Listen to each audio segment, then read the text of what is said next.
प्रामाण्यता स्वतः उत्पन्न होती है, ये सिद्ध कर दिया। किसी अन्य कारण, जैसे गुण शब्द से कहा था सन्निकर्षादि, कोई भी अन्य कारणों की अपेक्षा नहीं है। प्रमा सामान्य में प्रामाण्यता स्वतः उत्पन्न हो जाती है। और अप्रामाण्यता का स्वरूप बता दिया था, स्मृति अनुभव सर्वसाधारण, तद्वती में तत्प्रकारकत्व बोध, यही प्रामाण्यता है। तादृश प्रामाण्यता स्वतः होगी क्योंकि उसकी उत्पत्ति में अन्य किसी साधनों की अपेक्षा नहीं है। विषयगत प्रत्यक्ष के लिए इंद्रियों की अपेक्षा है, ज्ञानगत प्रत्यक्ष केवल वृत्ति से होती है। और ज्ञानगत जब प्रत्यक्ष हो गया, उस प्रत्यक्ष और अनुमिति आदि ज्ञानों का भी जब प्रत्यक्ष हो जाता है, तारस जो सर्वसाधारण प्रमा है,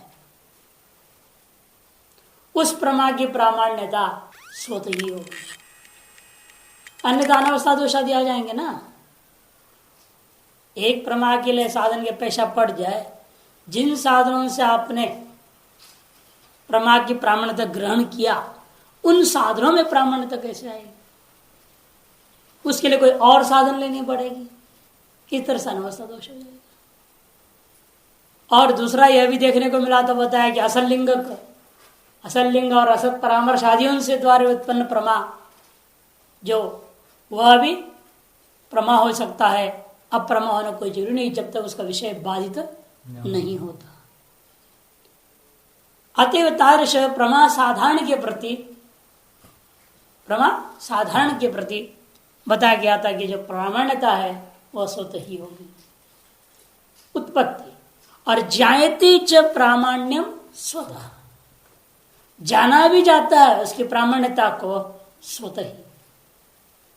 उसके लिए कोई और वृत्ति या दूसरी कोई वृत्ति या कोई साक्षी या किसी अन्य के उसको भाषित दोबारा करने की जरूरत है। प्रमा का जिस प्रकार से आपको साक्षी के द्वारा बोधित हुआ, यत काल में तत्काल में ही उसकी प्रामाण्यता की उस प्रमा में उत्पन्न है, और साथ साथ उसको जाना भी जाता है स्वतः ही। और वह स्वतस्व क्या है उसकी व्याख्या कर रहे हैं। स्वतोग्राह्यत्वंच दोषाभावे सति यावत् स्वाश्रय ग्राहक सामग्री ग्राह्यत्वम्, यावत् स्वाश्रय ग्राहक जो सामग्री के द्वारा ग्राह्यता का ही नाम स्वतः ग्राह्यता। कहा था ना पहले, ज्ञान सामान्य सामग्री प्रयोज्यम न तो अधिक गुणम अपनी अपेक्षित। उत्पत्ति के लिए सब बात कही गई शुरू में। दो ही प्रकार का बता, उत्पत्ति थे जायते च। और उत्पत्ति के तो प्रामाण्य सामान्य लक्षण क्या? स्मृति अनुभव साधारण, स्मृति अनुभव साधारण, संवाद प्रवृत्ति अनुकूलम, तद्वती तत्प्रकार ज्ञानत्व प्रामाण्यम, यह कहा गया था। और उसकी तारस प्रमाण उत्पत्ति को लेकर का वह ज्ञान सामान्य सामग्री से प्रयोज्य, मान ज्ञान सामान्य सामग्री से उत्पन्न हो जाता है। उसके अन्य गुण अर्थात अन्य कोई असाधारण कारण आदि साधनों की अपेक्षा नहीं है, क्योंकि प्रमा सामान्य के प्रति अनुगत एक कारण नहीं होता। तत्त प्रमा के लिए तत्त कारण विशेष का होने पर भी प्रमा सामान्य के प्रति एक अनुगत असाधारण कारण नहीं है। और उसमें भी उसको लेकर के फिर प्रत्यक्ष प्रमाद में गड़बड़ होगा, तब उसमें अत्याप्तियों को दूर किया। नहीं, प्रत्यक्ष प्रमाद में कोई दोष नहीं होता। वहां भी जिन जिन कारणों को अन्य लोग कहते हैं, वो कारणों में से एक भी कारण नहीं बन सकता है। भूयो अवयव संयोग वगैरह कारण मानते, सन्निकर्ष वगैरह को, लेकिन वह केवल प्रत्यक्ष विशेष के प्रति ही कारण हो सकता है, वह भी प्रत्यक्ष सामान्य के प्रति कारण नहीं हो सकता। इस रूप का प्रत्यक्ष है, वहां कोई सन्निकर्ष संयोग सन्निकर्ष कार्य होता नहीं। कल्पना करना पड़ा संयुक्त संवेद संयुक्त समवाय, और हम लोग को भी क्या कहना पड़ता है? संयुक्त तादात्म्य वेदांत मत में भी। और जहां पर भूय अवयव सन्निकर्ष का है, फिर वह भ्रांति हो जाता है, जिसे पित्त शंका में दोष दिया था। और असल लिंग का परामर्श आदियों से भी जो उत्पन्न अनुमिति में भी यथात्मता रहता है, यथार्थता रहती है, प्रामाण्यता रहती है, यावत काल परंतु विषय बाधित नहीं होता। अति ऐसी स्थिति में आप प्रामाण्यता को एक विशेष आसान कारण से उत्पन्न नहीं कर सकते। इसलिए ने कहा था ज्ञान सामान्य का सामग्री जो होगा उसी से ही ज्ञान में प्रामाण्यता उत्पन्न हो जाती है। उसमें इतना विशेषण जोड़ना पड़ा क्योंकि अप्रमाय भी फिर प्रमा हो जाएगी। यावत काल पर्यंत बाधित नहीं है, तावत काल पर्यंत कम से कम मानना पड़ जाएगा प्रमा, कहते वो भी बात नहीं है। वहां दोषाभाव को भी विशेषण जोड़ दिया गया। दोषाभाव से विशिष्ट जो ज्ञान सामान्य सामग्री जन्यत्व है वही ज्ञानगत प्रामाण्यता है। और उसमें स्वतस्वाद का जो जाना जा रहा है, जो उसको जानने के लिए बनने की जरूरत नहीं, साधनों की जरूरत नहीं, जो कह दिया। क्यों? मेरा ज्ञान जो मुझे ज्ञान हुआ है वह ज्ञान प्रामाणिक है, यह मुझे किसी अन्य से जानने की जरूरत नहीं पड़ेगी। लेकिन समस्या होगी, आप जिस किसी भी अन्य से जानोगे वो जो साधन है या व्यक्ति है उसमें प्रामाण्यता कौन सिद्ध करेगा? वो भी एक दूसरे से पूछेगा क्या, मैं उसने ऐसे पूछा था, मैंने ये जवाब दिया है, वो जवाब ठीक है? फिर वो भी उस दूसरे को पूछेगा कि वो ऐसा बोल रहा था, मैंने वो जवाब को हाँ कर दो, ठीक है या नहीं है? फिर कौन प्रामाणिक रह जाएगा? ये तो परंपरा चलेगी, फिर अनावस्था दोष हो जाता है। इसलिए प्रामाणिकता को जाना भी जो जाता है वो स्वतः ही होगा। और कभी कभी अप्रमा प्रामाण्यता भ्रांति से ग्रहण भी कर लिए हो तो कालांतर में जाकर विषय बाधित जब हो जाता है स्वयं ही उसका अप्रामाण्यता भी ग्रहण कर लोगे। लेकिन अप्रामाण्यता सदा ही परत ही होता है, स्वतः नहीं होता।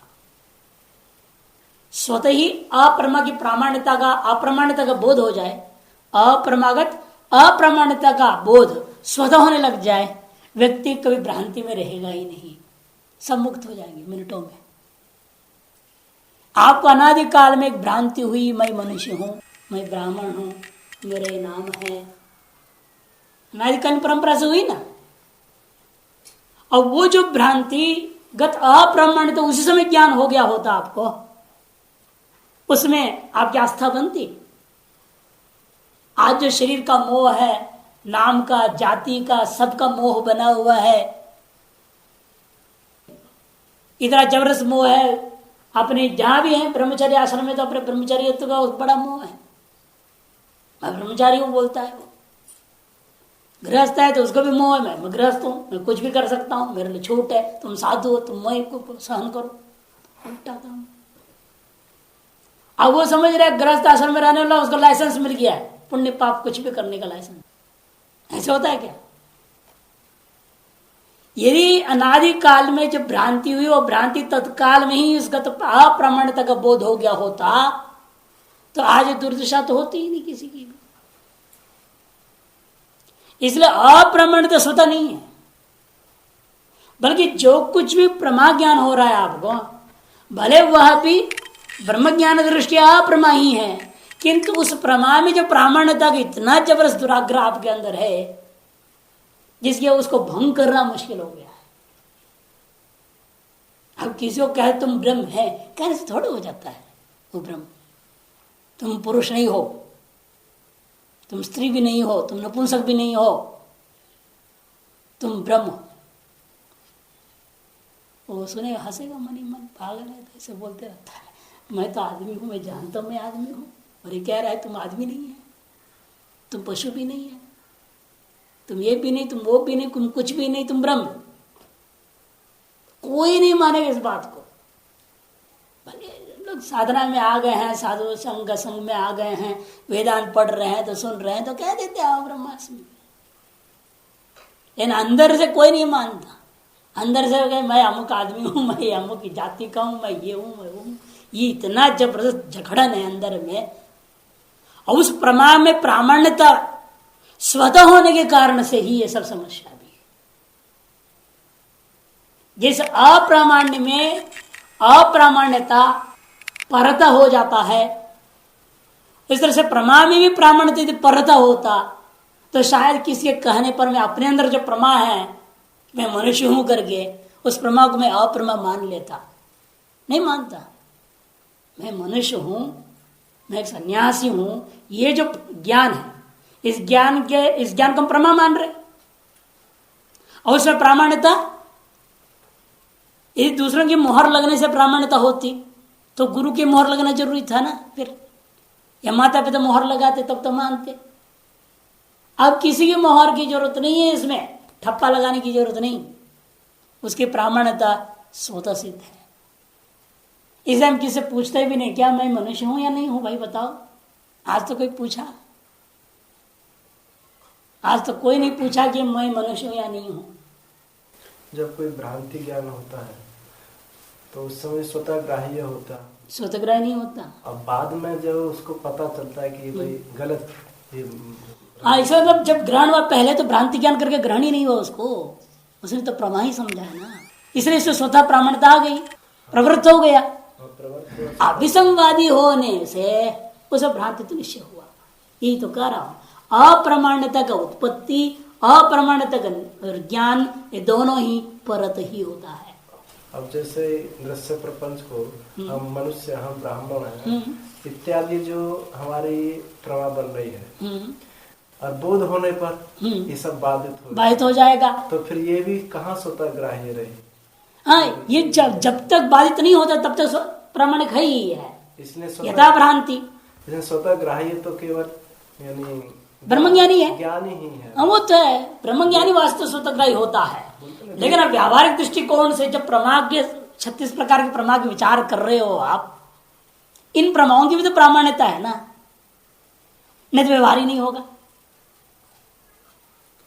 जो व्यवहार हो रहा है, मैं एक ब्राह्मण हूं, मैं एक सन्यासी हूं, यह प्रमाओं में जो प्रामाण्यता स्वतः गृहीत नहीं होता तो आपको इसमें संशय होता कि नहीं होता? उसको जानने के लिए प्रवृत्त होते, और आपको इसमें संशय ही नहीं। जैसे रजत देखा, रजत को देखने के बाद इच्छा जगी, मैं इसको ग्रहण करूं, और प्रवृत्त हुए, विसंवादी हुई तो निश्चय हो गया। ये संशय भी होता है, रजत है या नहीं, तो भी प्रवृत्त हो जाते हैं।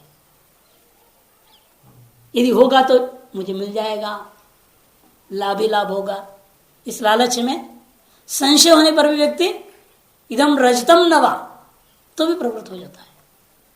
लेकिन हमें तो ना संशय ही नहीं है, हम मनुष्य नवा। इसीलिए इसकी यथार्थ स्वरूप जानने के लिए कोई प्रवृत्त होता है? कोई नहीं होता। इसलिए कहा जाता है कि भले हम लोग सत्संग वगैरह में आ गए, अनेक जो पुण्य है जो भी है, इसके बाद वेदांत मानने के बाद ये बात समझ में आती है, अयम मनुष्य भी भ्रांति है, अहम ब्रह्मास्मि यथार्थ है, भले अनुभव में हो या न हो। उस दृष्टिकोण में कहेंगे अहम मनुष्य, यह भी भ्रांति, शास्त्र दृष्टिया भ्रांति, अनुभव दृष्टिया भी नहीं, शास्त्र दृष्टिया भ्रांति होने से उसमें अप्रमाणता आ रही है। अप्रमाणता कहां से गृहीत हुआ? वेदांत के आधार पर, शास्त्र के आधार पर अपरामृत, अनुभव से भी अपरामृत गृहित नहीं हुआ है, परत ही हुआ ना। इसका मतलब हमेशा अप्रामाण्यता परत ही गृहित होता है। और सामान्य दृष्टिकोण से क्या होता है, जो वेदांत शास्त्र पढ़ा नहीं, न जानता है, न समझ रहा है, उसके लिए क्या है? अहम मनुष्य उसके लिए प्रमा है, उसमें जो प्रामाण्यता गृहित, इसलिए उसके लिए स्वतः ही मान्य होगी। और वह स्वतस्थ की व्याख्या कर रहे हैं, स्वतोग्राह्यत्वंच दोषाभावे सती, इसलिए विषय दे रहे हैं, दोषाभावे सती यावत स्वाश्रय ग्राहक सामग्री के द्वारा ग्राह्य है। व्याख्या करें, स्वाश्रय क्या है? वो वृत्ति ज्ञानम, दोष असकृत, स्व से लेना, दोष असकृत प्रामाण्यता, स्व गया प्रामाण्यता, प्रामाण्यता का आश्रय कौन है? वृत्ति ज्ञान, स्व है प्रामाण्यता, उस प्रामाण्यता का आश्रय कौन है? वृत्ति ज्ञान, उस वृत्ति क्रिया का ग्राहक कौन है? साक्षी ज्ञान।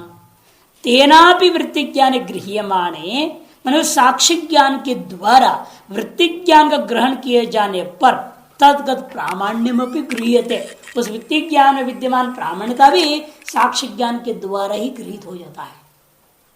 उसे लोग और की अपेक्षा, अलग साधन की अपेक्षा नहीं। जो साक्षी ज्ञान वृत्ति ज्ञान के साक्षात्कार कर दे रहा है, उन्हें प्रकाशित कर दे रहा है, वही साक्षी ज्ञान उस वृत्ति ज्ञान में विद्यमान प्रामाण्यता को भी प्रकाशित कर देता है। इसी का नाम स्वतस्त्व है। स्व हो गया प्रामाण्यता, उसका आश्रय हो गया वृत्ति ज्ञान। प्रामाण्य में क्या प्रमाओं में रहने वाला धर्म का नाम प्रामाण्यता। तद्वती, देखिए तद्वती तत्प्रकारक ज्ञान का नाम प्रमा, और तद्वती में तत्प्रकारकत्व जो रह रहा है वो, जैसा मनुष्य और मनुष्यत्व में अंतर क्या, मनुष्य और मनुष्यत्व में अंतर क्या, मनुष्य हो गया व्यक्ति, मनुष्यत्व हो गया उस विद्यमान एक धर्म विशेष। उसी प्रकार प्रमा व्यक्ति हो गया, उस रहने वाले धर्म विशेष का नाम प्रमात्व या प्रामाण्यता। तद्गत धर्म को बताने के लिए ही शेय प्रत्यय होता है, क्योंकि भाव का अर्थ क्या है, धर्म। व्याकरण में तस्य भावस्त्वतलौ सूत्र का अधिकार है। तस्य भावस्त्वतलौ, मनुष्यत्व, गोत्व, ऐसा त्व हुआ, स्त्रीत्वम त्व हुआ, जड़ता तल प्रत्यय हुआ। जड़ वस्तु में रहने वाले धर्म का नाम जड़ता, जाड्यता भी बन जाता है। शें भी करके बाद में तल प्रत्यय कर सकते हैं। तो शें भी आता है इसी तरह से गुणवचन ब्राह्मणेभ्यो शें, गुणवाचक शब्दों से हमेशा शें प्रत्यय हो जाता है। गण गिना दिया उसने, एक गण भी है, गण में सारे शब्दों को शें कर देते हैं। इधर प्रमाण का वेद, प्रमाणस्य भाव प्रामाण्यम, शें हो गया, सिर वृद्धि होगी ना, प्रमाण शब्द था, शें है, शें का यह बचा, यहां से आदि वृद्धि हो गई, प्रामाण्य शब्द बना। मैंने भाव को कहते, प्रमाण विद्यमान जो भाव, भाव का मतलब क्या, वो भाव का लक्षण भी अर्थ कर दिया, हमारी भावना, आपकी भाव कैसी है, वो भाव से मतलब नहीं ना, वहां भाव का अर्थ करते हैं प्रकृति जन्य बोधे प्रकारी भूतो धर्म भाव।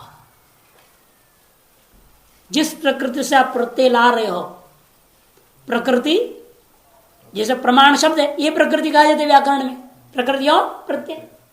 रामधन सु, राम प्रकृति, सुप्रत्यय। इसे प्रमाण क्या है, प्रकृति, शें क्या है, प्रत्यय। तो प्रकृति जन्य बोध है, प्रकृति है प्रमाण, इससे जन्य जो ज्ञान बोध, उस बोध में जो प्रकारीभूत धर्म रूपेण भाषित होता है, उस धर्म को समझाने के लिए त्व तल शें वगैरह प्रत्यय को किया जाता है।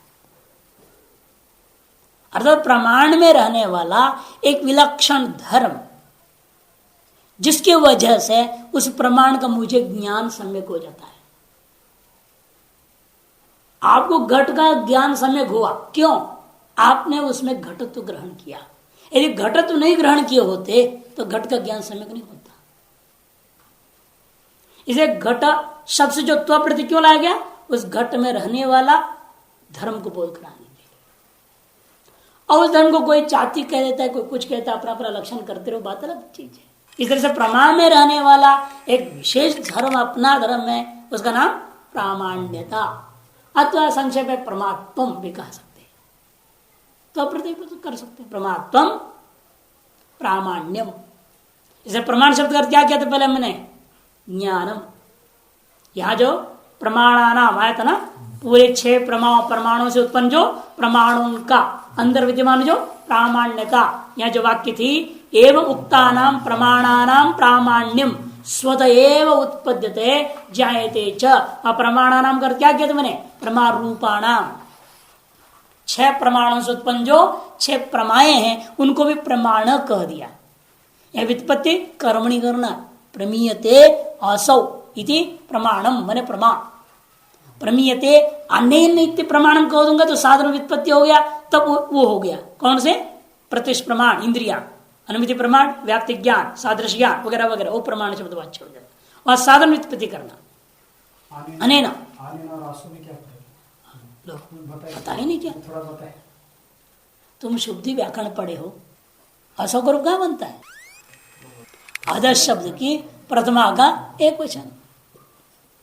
अच्छा, कर्म में जब कर्मणि लकार में प्रयोग करता हूं तो कर्म को क्या हो जाता है, प्रथमा। जैसे देवदत्त ग्रामम गच्छति, देवता प्रथमा अंत है, ग्रामम द्वितीय है, और गच्छति कर्तरी में लकार आया, कर्तरी में लकार आया।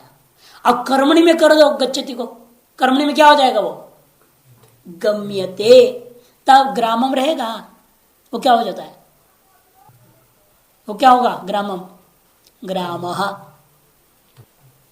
और अनुक्ति कर्तरी तृतीया, देवदत्तेन ग्रामः गम्यते, ऐसा हो जाए वाक्य। तब ग्रामः गम्यते हुआ कि नहीं? कर्तव्य में क्या हुआ? प्रथमा। कब? जब लकार कर्मणि आया। इस तरह से प्रमीयते कर्मणि लकार, प्रमीयते असौ बोल दिया। मैंने किस लकार में आया? ये कर्मणि में। असौ बुद्धि वस्तु कौन हुआ फिर? कर्म। कर्म ने फल, फल क्या है यहाँ? ज्ञान। से प्रमीयते असौ इति प्रमाणम, ऐसे विग्रह क्या करूंगा मैं? जब कर्मणि लकार मान करके, और प्रमीयते अनेन कर दो तो कर्ण व्युत्पत्ति हो ना, साधन व्युत्पत्ति हो गया। अब फल को नहीं बता रहा हूं, फल का साधन को बता रहा हूं। जायते असौ, न्यायते अनेन, दोनों में ज्ञान शब्द बनता है। प्रत्यक्ष में भी ऐसे ही है। प्रमाण के लिए भी हम प्रत्यक्ष प्रयोग कर रहा हूं, प्रमा के लिए भी प्रत्यक्ष प्रयोग करता हूं। बस व्युत्पत्ति में अंतर करना है, कर्मणि व्युत्पत्ति और कर्ण व्युत्पत्ति। कर्ण हो गया तो साधन परक, कर्म हो गया तो फल परक। से प्रमाण शब्दों पर प्रयोग हो जाता है विग्रह वाक्य के आधार पर।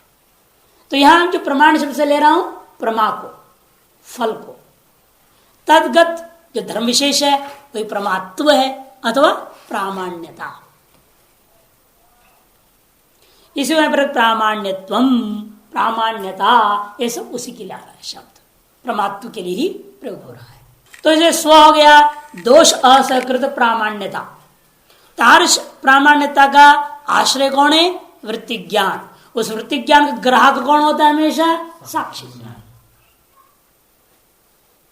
और वह साक्षी ज्ञान के द्वारा वृत्ति ज्ञान के ग्रहण करने पर तद्गत प्रामाण्यमपि गृह्यते, वही साक्षी ज्ञान के द्वारा वृत्ति ज्ञान में विद्यमान जो प्रामाण्यता है वह भी गृहीत हो जाता है।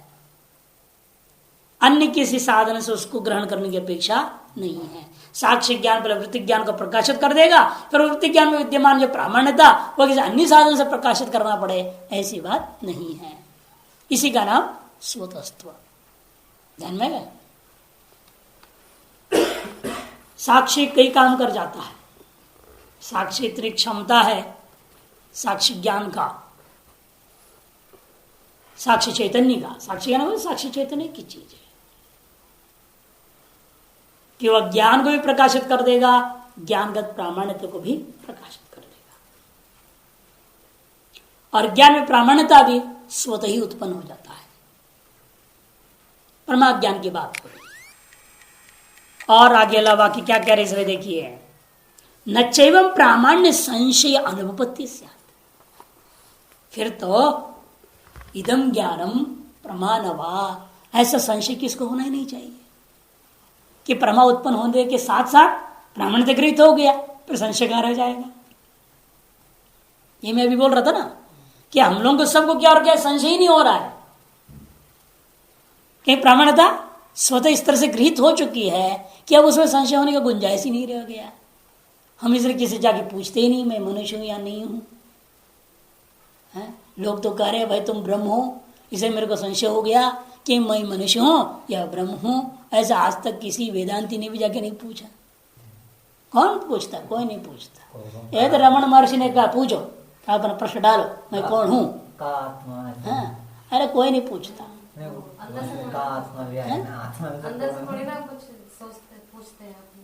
हाँ, ऊपर से चलता है बात, ऊपर ऊपर से चलता है। का आत्मा है शब्द का आत्मा किसमें?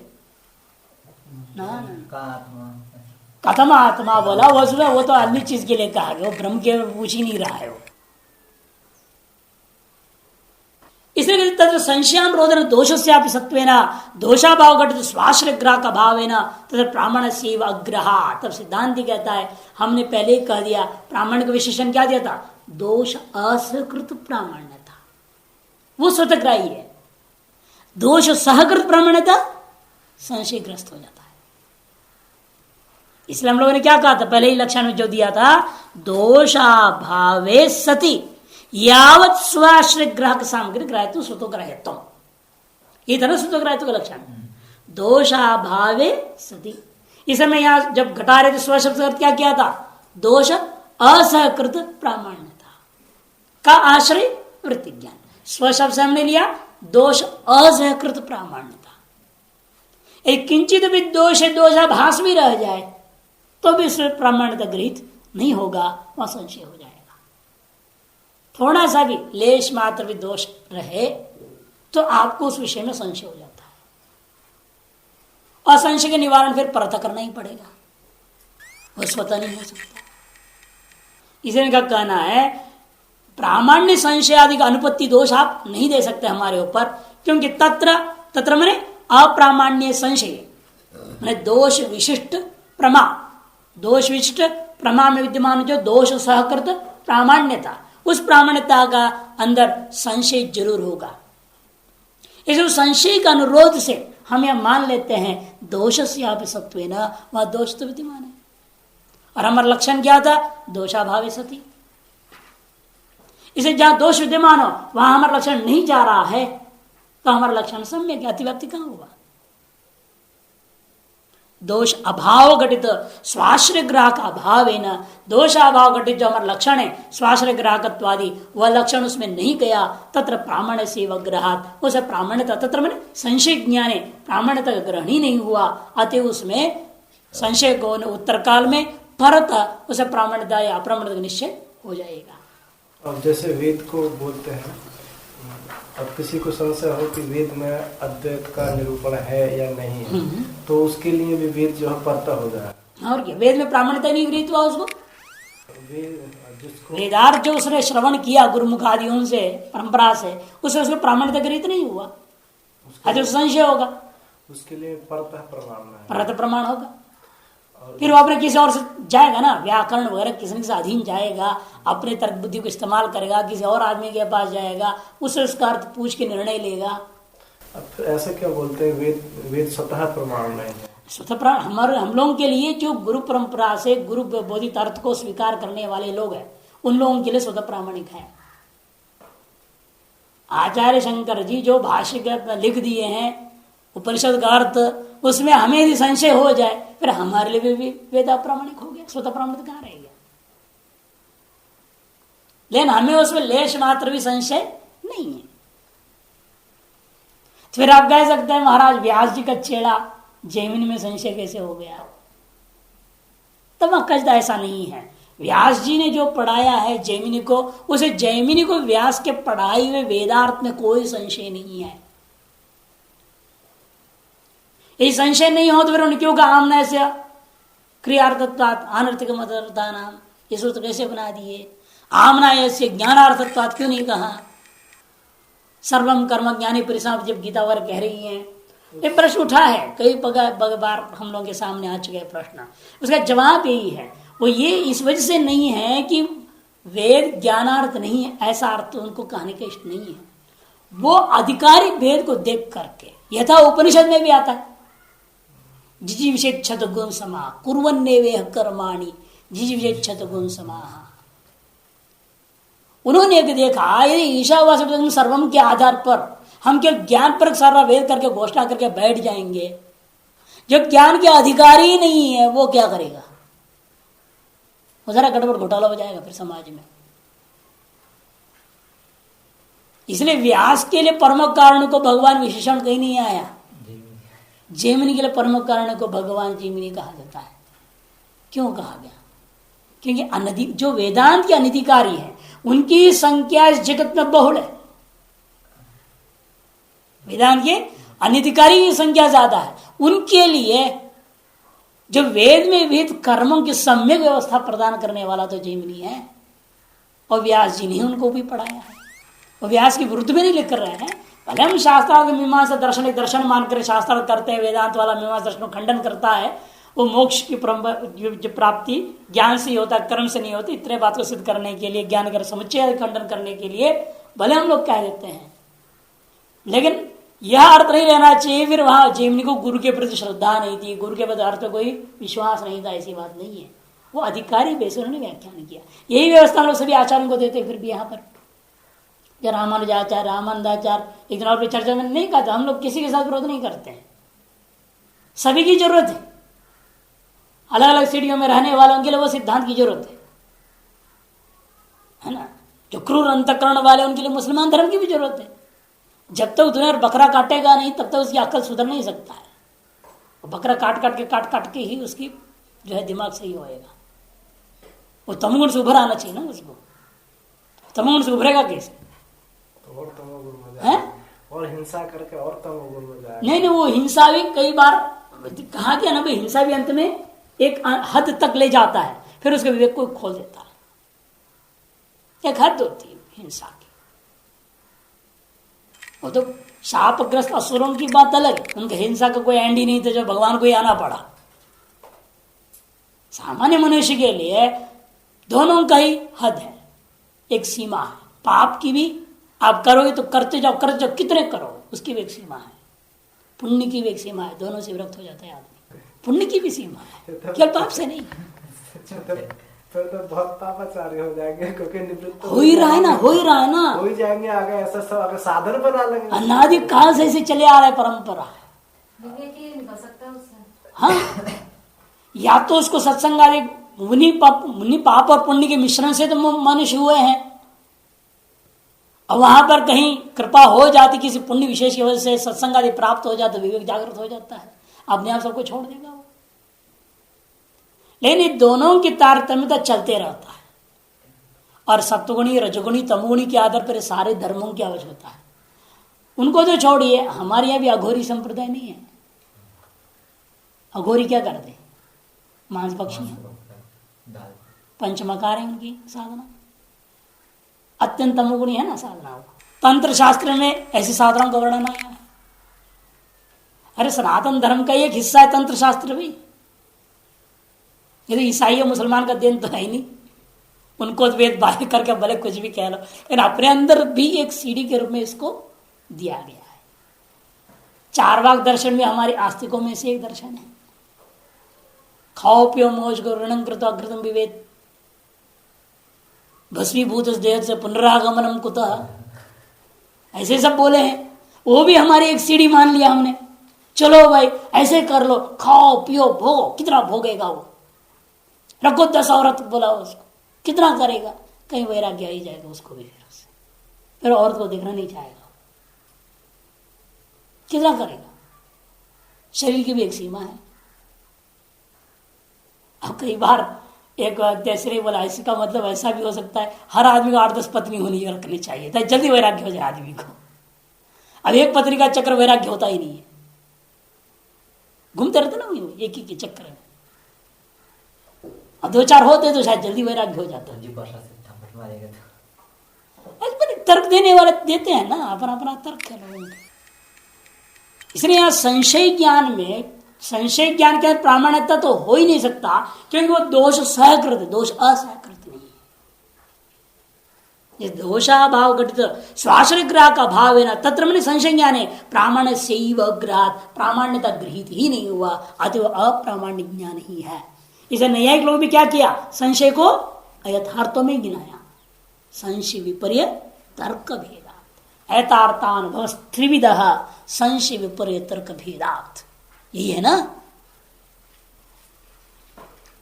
यद्वा अत्व कहते एक और दूसरा ही रास्ते चलो, यावत स्वाश्रय ग्राह्यत्व योग्यत्व स्वतस्त्व, दोषावधि विशेषण को हटा ही दो। कहने फिर दोषाभाव है, ये निर्णय कौन करेगा? वो परतग्राही हो जाएगा ना। फिर दोषाभाव रहित प्रामाण्यता गृहीत हुई है, दोष सहकृत प्रामाण्यता गृहीत हुई है, निर्णय कैसे होगा? दोष सत्व और असत्व परतग्राही हो जाए तो प्रामाण्यता का स्वतस्त्र लक्षण भंग हो जाएगा। इसे कहते दोष व विशेषण को हटा दो, दूसरे ढंग से लक्षण बनाओ, योग्य तो घटित लक्षण बना देंगे। क्या लक्षण किया? यावत स्वाश्रय ग्राह्यत्व योग्यत्व स्वतस्त्वम, ये प्रामाण्य का लक्षण मान लो, इसमें कोई दोष नहीं आएगा। स्व से वही है प्रामाण्यता, का आश्रय वृत्ति ज्ञान, उसका ग्राहक हो गया साक्षी ज्ञान, तद्वारा ग्राह्य जो योग्य है प्रामाण्यता के योग्य में ही वह ग्रहण करेगा, सकल प्रमाओं में ग्रहण नहीं करेगा। वो योग्यता सकल प्रमाओं में नहीं है। संशय स्थले प्रामाण्य उक्त योग्यता सत्वेपि दोष विषय अग्रहात। संशय स्थलों में क्या हो रहा है? इस प्रामाण्य का लक्षण के अनुसार जो योग्यत्व घटित लक्षण है, यह योग्यता उस संशय ज्ञान में भी रहने पर भी, उस संशय ज्ञान में रहने पर भी सामान्य लक्षण है। किसी भी प्रमा में प्रामाण्यता की योग्यत्व माना जा सकता है ना। जैसे किसी भी पुरुष में क्या है, योग्यत्व मान लिया गया तो विवाह हो जाता है। किसी भी स्त्री को योग्य मान लिया तो विवाह हो जाता है। विवाह के पश्चात ही पता चलता है कि क्या है क्या नहीं है। योग्य यानी बाद में तो पता चलता है ना कौन किस काम के लायक है, कौन किस काम के लायक। लेकिन उसे पूर्व में तो मान लिया गया योग्यत्व है। इस संशय ज्ञान में भी जब प्रथम दृष्टिया जब हम देखते संशय ज्ञान में क्या लगता है, प्रामाण्यता है, योग्यता का लक्षण उसके अंदर भी है, योग्यत्व है, प्रामाणिक होने योग्य है वो। लेकिन फिर भी दोष विषय न अग्रहा, लेकिन दोष की वजह से वह प्रामाण्यता गृहित नहीं हो पाता। दोष स्वयं ही रोक देता है आपको प्रामाण्यता का रोक, प्रामाण्यता उत्पन्न होने में। नहीं तो संसार में संशय ज्ञान किसको होता ही नहीं। संशय ज्ञान हो रहा है, इसका मतलब क्या है, व्यक्ति को उसे प्रामाण्यता यथा अन्य ज्ञानों में अयंगठ ज्ञान में संशय क्यों नहीं हुआ आपको? आंखों से घट को देखा, अयंगठ ज्ञान हुआ, उसके बाद अयं घटो न संशय हुआ। इसका मतलब क्या, सभी ज्ञानों में सामान्य रूपेण प्रामाण्यता ग्रहण करने की स्वभाव हम लोगों के अंदर है। लेकिन कहीं संशय उत्पन्न हो रहा है, इसका मतलब क्या, उस ज्ञान में हमारे स्वभावानुरूप हम प्रामाण्यता ग्रहण नहीं कर पा रहे हैं। तारस प्रामाण्यता ग्रहण नहीं कर पा रहे, क्यों? प्रामाण्यता ग्रहण करने में कोई न कोई दोष हमें रोक रहा है, अतएव हमें संशय बोध हो गया। इस स्वयं दोष वशे न अग्रहात न संशय अनुपत्ति, संशय अनुपत्ति दोष नहीं होगा, संशय ज्ञान तो संसार में होता ही है। अब संशय जब बात आ गया, अप्रामाण्यता की बात आएगी अपने आप। अप्रामाण्यम तो न ज्ञान सामान्य सामग्री प्रयुज्यम प्रमायाम अपनी अप्रामाण्यापत्य है। अप्रामाण्यता की बात जो है वह ज्ञान सामान्य सामग्री के द्वारा उत्पाद्य भी नहीं है, उत्पत्ति भी स्वतः नहीं है उसका, ज्ञप्ति भी स्वतः नहीं है उसका। अप्रामाण्यता की उत्पत्ति दोषवशात है, अप्रामाण्यता का जो ज्ञप्ति भी अन्यत ही होता है, परत ही होता है। परत माने विसंवादी प्रवृत्ति आदि द्वारा निश्चय होता है, अरे ये ज्ञान अप्रामाणिक था। ये ब्रह्म ज्ञान के अलावा सब तो दोष नहीं थे वो का ब्रह्म ज्ञान के पश्चात आप अब क्या पढ़ रहे हो, 6 प्रमाणों को पढ़ रहे हो ना। 6 प्रमाण पढ़ने का मतलब क्या, ब्रह्म ज्ञान है। तो फिर अब प्रमाणों की चर्चा हुई, उन प्रमाणों से जन्य प्रमाणों की चर्चा हो रही है, उन प्रमाण में विद्यमान प्रामाण्यता की चर्चा हो रही है, उस प्रामाण्यता भी अबाधित है। ब्रह्म ज्ञान के पश्चात, ये तो उन्होंने पहले बोला, मैंने उसका जवाब दे दिया, तो ब्रह्म ज्ञान के पश्चात ये सब अप्रमा ही है, इसमें कोई संशय नहीं है।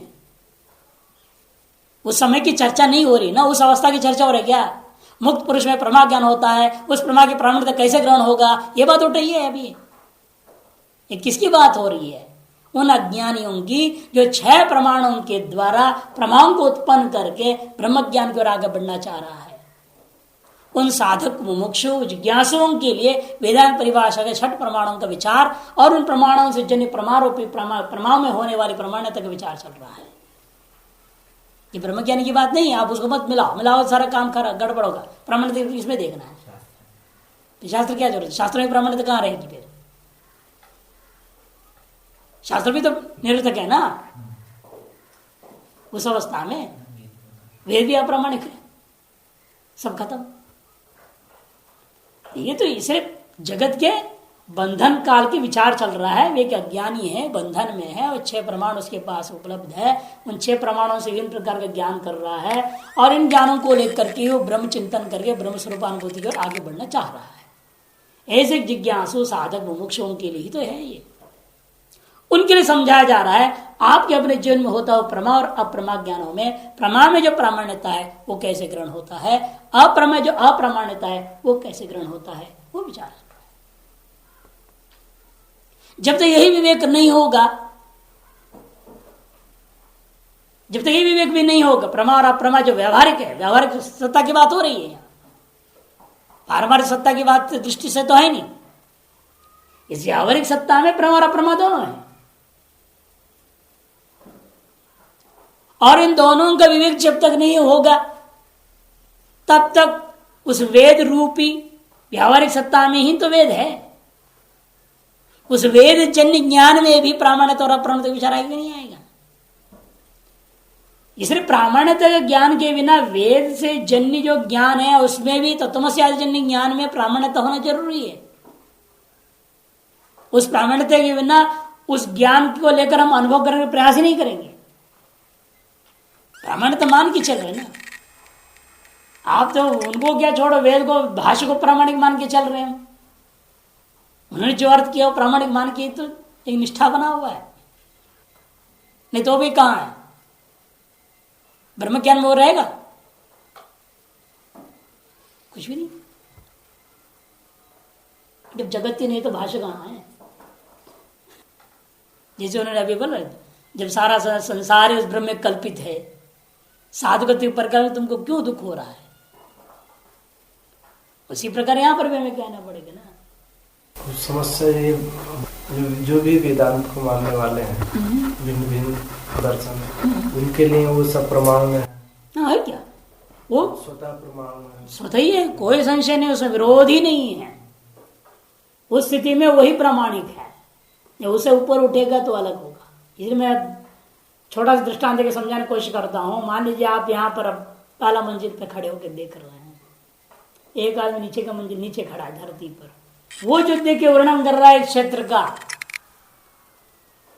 उससे अधिक आप वर्णन करेंगे क्योंकि आपकी दृष्टि व्यापकता में आएगा, उसकी दृष्टि ऊपर के मकान वृद्धि के कहने वो पेट ढक देगा उसको, है ना। ऊपर से देख रहे हैं तो वो सब कुछ दिखाई देता है, और वो ऊपर पहाड़ में खड़े होकर के देख रहा है विहंगम दृष्टि, ये इसी क्षेत्र का वो जो वर्णन करेगा इस क्षेत्र को वो अलग ढंग से वर्णन करेगा, वर्णन सब इसी क्षेत्र का कर रहे हैं। लेकिन नीचे वाला जिस प्रकार से क्षेत्र वर्णन कर सकता है वहां से खड़ा होकर देखने वाला उसी प्रकार से वर्णन नहीं कर सकता। और दूर पे खड़ा हुआ आदमी को मकान में कितना खिड़की भी नहीं दिखेगा, मकान दिखता है, एक है मकान वहां, लेकिन नीचे जो खड़ा है मकान के सामने उसे पता है कितनी खिड़की, कितने दरवाजे हैं, कितने खराब है, कितने कैसे हैं। दोनों का वर्णन में बहुत अंतर है और दोनों एक ही वस्तु का वर्णन कर रहे हैं, एक ही वस्तु का वर्णन कर रहे हैं और कोई भी गलत नहीं है क्या कोई गलत उसमें? उसी प्रकार वेद रूपी एक वस्तु है, उपनिषद रूपी एक वस्तु है, उसको अलग अलग दृष्टि से लोग देख रहे हैं, अलग अलग स्तर से, और अलग अलग अधिकारियों का दृष्टिकोण में रखते हुए उन्हें अलग अलग व्याख्याएं दी। और कोई भी व्याख्या इसलिए गलत नहीं है। आप उस व्याख्या के अधिकारी नहीं होने से आपको पेट में थोड़ा दर्द पैदा होता है और कहेंगे क्या लिख दिया रामानुजाचार्य, ठीक नहीं। और रामानुजाचार्य के भाष्य के अधिकारी जो है वो उनसे पूछो, वो क्या कहेंगे? है ये तो ऐसा तो कोई बोल ही नहीं सकता, बोले तेरा पक्का बात है। जितना आपको शांकर वचनों में है उतनी उसको रामानुज वचनों में है, कोई अंतर नहीं श्रद्धा में। वचन पर सब विरुद्ध है, दोनों उपनिषद पर बोल रहे हैं। अधिकारी वेदांत उसके अंतःकरण की परिशुद्धि जितनी हुई उसके अनुरूप सिद्धांत करो, उसका आकर्षण हो जाता है। तो इसलिए ये सब अधिकारी भेद से उन्होंने जो भी व्याख्यान कर रहे थे, जैमिनी कह रहा है, चाहे माधव कहें, चाहे रामानुज कहें, वो सभी सही कह रहे हैं। वो अधिकारी जो उसमें होगा वो उसके लिए आकर्षण हो, उसमें उसकी ऐसी कट्टरता होगी, चाहे जितना घुमाओ वो नहीं घूमने वाला। और जो अधिकारी अलग है किंतु किसी कर्मवशात वहां जन्म ले लिया है तो कोई रोक नहीं सकता, वो अपने आप उस जगह पहुंच जाएगा। जिस सिद्धांत के अधिकारी हो वो सिद्धांत में पहुंच जाएगा। कितने हिंदू घर में पैदा हुए बाद में ईसाई नहीं हुए, कितने ईसाई विदेशों में आकर के हिंदू बन रहे हैं। तो अधिकारी भेद है, अपने आप वो आकर्षण हो जाता है। इसलिए से प्रामाण्यता और अप्रामाण्यता के विचार में भी यह समझना है। शुरू में हर व्यक्ति को हर प्रमा में प्रामाण्यता ग्रहण होगा ऐसा लगता है, लेकिन ऐसा नहीं होता। यदि ऐसा हो तो किसी व्यक्ति को संशय उत्पन्न नहीं हो सकता। इन कई ज्ञान जब होता है शुरू में, कोई न कोई दोष उसमें ऐसा होता है जो आपको रोकता है। चाहे उसमें दोष है चाहे अपने में दोष है, कहीं ना कहीं दोष है जो आपको प्रमा में प्रामाण्यता गृहीत होने से रोक देता है और प्रमा को संशय में परिणत कर देता है। और कहेंगे परतो वलिमान नवा, ये हो ही सकती। इसलिए तार्श जो अप्रामाण्यता है वह ज्ञान सामान्य सामग्री से जन्य नहीं है, इसलिए प्रमा में अप्रामाण्यता की आपत्ति भी नहीं होगी। न ज्ञान सामान्य सामग्री प्रयोज्यम प्रमाया में भी अप्रामाण्य आपत्ति, नहीं तो प्रमा भी अप्रमा हो जाएगा। किंतु दोष प्रयोज्यम, इसलिए अप्रामाण्यता कैसा है, दोष से उत्पन्न होता है। ना भी अप्रामाण्यम यावत् स्वाश्रय ग्राहक ग्राही प्रामाण्य घटक तद अभावत्वादे वृत्ति ज्ञान अनुपनीतत्वेन साक्षण ग्रहीतुम अशक्यत्वात्। नापि अप्रामाण्यम यावत् स्वाश्रय ग्राहक ग्राह्यम, और अप्रामाण्यता स्वतः ज्ञापी भी नहीं होता। उत्पत्ति भी स्वतः नहीं, ज्ञप्ति भी उसकी स्वतः नहीं है। अप्रामाण्यम यावत् स्व मने प्रामाण्यता, उसका आश्रय वृत्ति ज्ञान, उसका ग्राहक साक्षी ज्ञान, तत्ग्राह्य न। यावत् स्वाश्रय ग्राहक ग्राह्य तुम कहते स्वतस्व, अप्रामाण्यम न स्वतस्व। क्यों? अप्रामाण्य घटक क्या है वह? तद अभावत्वादे है। अप्रामाण्य घटक कौन है? तद अभावत।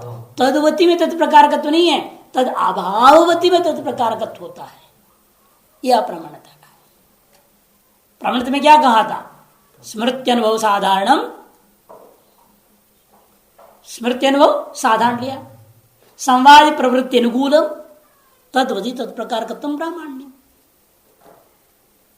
और अप्रामाण्यता होगा ठीक विपरीत हो जाएगी, वहां विसंवादी प्रवृत्ति अनुकूलम हो जाएगा। संवादी प्रवृत्ति अनुकूल नहीं रहेगा, विसंवादी प्रवृत्ति अनुकूलम, तदवती जगह पर तद अभावती तत्प्रकारकत्व अप्रामाण्य, यह लक्षण बनेगा। इसलिए कहते किंतु दोष प्रयोज्यम के बाद कहते अब तद अभावत्वादे वृत्ति ज्ञान अनुपनीतत्वेन, लेकिन तद अभावती में तद प्रकार का तो जो गृहीत हुआ है वो वृत्ति ज्ञान के द्वारा नहीं होता। अनुपनीतत्वेन वृत्ति ज्ञान अनुपनीतत्वेन साक्ष्य न गृहीत अशक्यत्वात्, साक्ष्य के द्वारा से ग्रहण करना संभव नहीं होता। किंतु विसंवादी प्रवृत्त्यादि लिंग का अनुमित्यादि विषय, किंतु क्या होगा? विसंवादी प्रवृत्त्यादि लिंग अनुमिति के द्वारा, आदि अनुमित्यादि के द्वारा या पर आप पुरुष के कथन के द्वारा हम निश्चय कर लेते हैं मेरा यह ज्ञान अप्रामाणिक है। ये शुरू से विरक्त होकर के भी आता है आदमी, तो भी उसके अंदर विरक्ति का भी अहंकार वगैरह रहता है। तो गुरु के संश्रय में रह करके गुरु के वचनों के द्वारा क्या होता है? उसके अनेकों प्रकार की जो भ्रांतियां हैं सब दूर होते जाते हैं। इसलिए कहते हैं ये विसंवादी आदि प्रवृत्ति आदि लिंग का अनुमित्यादि का विषय होकर के ही अप्रामाण्यता का निश्चय होता है। यदि परत एव अप्रामाण्य उत्पद्यते ज्ञायते च, इस तरह से जो अप्रामाण्यता है परत ही उत्पन्न होता है, परत ही ज्ञात भी होता है। और प्रामाण्यता उत्पन्न भी स्वतः होता है, ज्ञात भी स्वतः होता है। ये अंतर समझना चाहिए। इस प्रकार से 6 प्रमाणों का विचार पूरा हो जाता है। तत्व जन्य प्रमा और प्रमाओं में विद्यमान प्रामाण्यता का निर्णय हो गया। अब यहां पर थोड़ा जो अनुपलब्धि प्रमाण और उसके प्रमा के विषय में हमने कहा था, कहां तक इसकी आवश्यकता है इस प्रमाण की, इसमें क्या वास्तव में सहमति है आचार्य शंकराचार्य का अनुपलब्धि प्रमाण को लेकर के? ऐसा कोई शब्द आया है जिसके अगर आप निर्णय ले सकें कि अनुपलब्धि प्रमाण को आचार्य शंकर मानते हैं? इस पर विचार हमने कहा था, अंत में बोलूंगा। अब देखिए उस पर विचार करता हूं। विद्यमान वस्तु का सम्यक ज्ञान जिससे हो उसे प्रमाण कहते हैं। सामान्य रूप में समझते जाए। प्रमाण किसको कहेंगे? अनुपलब्धि प्रमाण की जरूरत है या नहीं वेदांत के लिए, यह समझने के लिए पहले प्रमाण की जरूरत है या नहीं सोचो। प्रमाण किसे कहते हैं? जो विद्यमान वस्तु है उसका सम्यक ज्ञान जिस साधन से हो, उस साधन का नाम प्रमाण है। तादृश प्रमाण द्वारा जब किसी वस्तु का ज्ञान नहीं हो पाता है, विद्यमान है, वस्तु है, उसका सम्यक ज्ञान लेकिन प्रमाणों से बोध नहीं हो पा रहा है।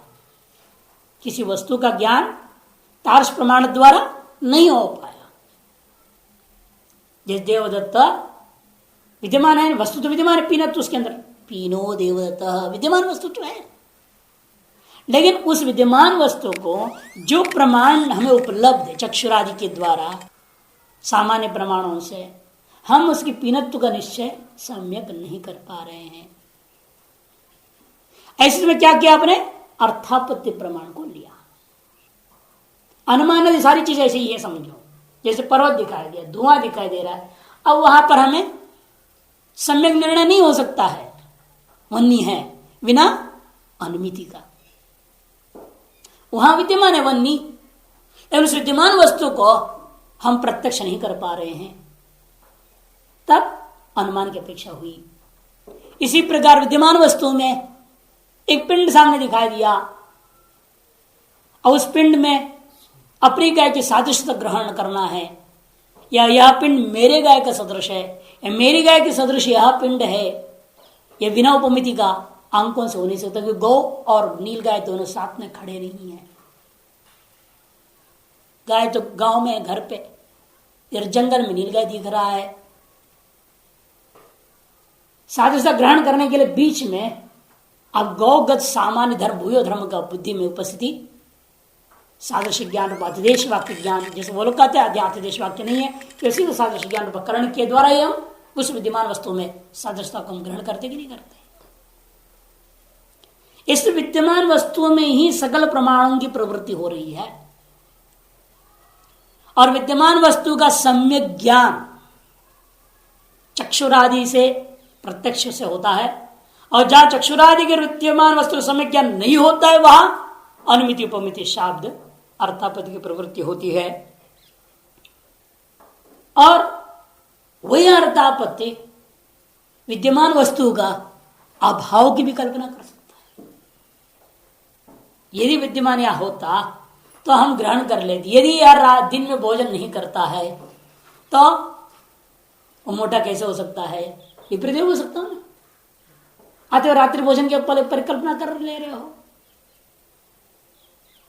इसी पर अर्थापत्ति प्रमाण यह भी कह सकता है, यदि यहां भूतल में घट होता तो मुझे जरूर उपलब्ध होता। यह तो उपलब्ध नहीं होता, इसका मतलब कि यह घट, यह भूतल घटा भाव वाला है। यथा उस रात देवदत्त में क्या आपने देखा? यह देवदत्त कैसा है? रात्रि भोजन वाला है। तो अर्थापत्ति प्रमाण के द्वारा, अनुमान प्रमाण के द्वारा जब कोई भी प्रमाण प्रवृत्त होने के बाद विद्यमान वस्तु को यदि विद्यमान होता तो ग्रहण करते, विद्यमान नहीं है इसलिए कोई भी प्रमाण ग्रहण नहीं कर सका, तब नास्तीय व्यवहार हो जाता है।